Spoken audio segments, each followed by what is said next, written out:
ඉතින් මේ සඳහා අවශ්‍ය වෙනවා පොඩි ජෙලි පැකට් එකක්, ඒ වගේම පොඩි මිල්ක් මේඩ් එකක්. මම මුලින්ම මෙන්න මේ විදිහට භාජනයට ජෙලි පැකට් එක දාගන්නවා.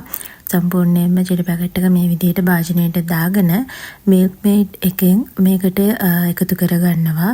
සම්පූර්ණ මිල්ක් මේඩ් එකම මේකට එකතු කරගන්නවා.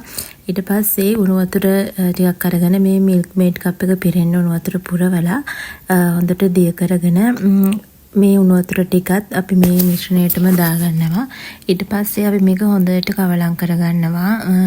මිල්ක් මේඩ් ටිකයි ජෙලි ටික සහ උණු වතුර ටික මේ විදිහට හොඳට මික්ස් වෙන විදිහට හොඳට කවලම් කරගන්නවා. ජෙලි වල කැලි කැටි ගැසෙන්නේ නැති වෙන්න විදිහට මෙන්න මේ විදිහට හොඳට කවලම් කරගන්නවා.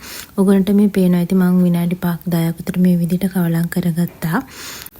ඉතින් මේ දෙන්නේ හරියටම විනාඩි 10කට පස්සේ මම මේ ටික බ්ලෙන්ඩර් කප් එකක් අරගෙන මම මේ මිශ්‍රණය බ්ලෙන්ඩර් කප් එකට එකතු කරගන්නවා. මෙන්න මේ විදිහට. ඊට පස්සේ මේක විනාඩි 2ක් 3ක් බ්ලෙන්ඩ් කරගන්නවා. ඊට පස්සේ මේ හැදිච්ච ඝන මිශ්‍රණය මම මේ විදිහට භාජනයකට අයින් කරගන්නවා. ඉතින් මේක දැන් මේ වෙලාවේ ඝන වෙලා තියෙන්නේ. ඉතින් මේ ඔයගොල්ලන්ට පේනවා ඇති අපි හදාගත්තු මේ ඝන මිශ්‍රණය මම මේක පැය 2ක් 3ක් ශීතකරණයේ තියාගන්නවා පහළ කොටසේ. ඉතින් මේ තියෙන හරියටම පැය 3කට පස්සේ මේක ඉතාමත් හොඳට සෙට් වෙලා තියෙන්නේ. දැන් මේ වෙලාවේදී මම කෑලි කපා ගන්නවා. මෙන්න මේ විදිහට ඔයගොල්ලන්ට කැමති ආකාරයට කෑලි කපා ගන්න පුළුවන්. මම මෙතෙන්දී කොටු හැඩයට තමයි කෑලි කපා ගත්තේ.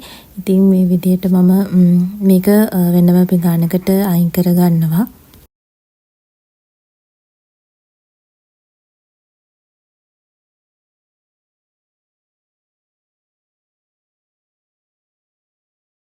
ඉතින් මෙන්න මේ විදිහට මම මේ කපාගත්තු පුඩින් කෑලි ටික වෙනම පීලිසයකට අයින් කරගත්තා.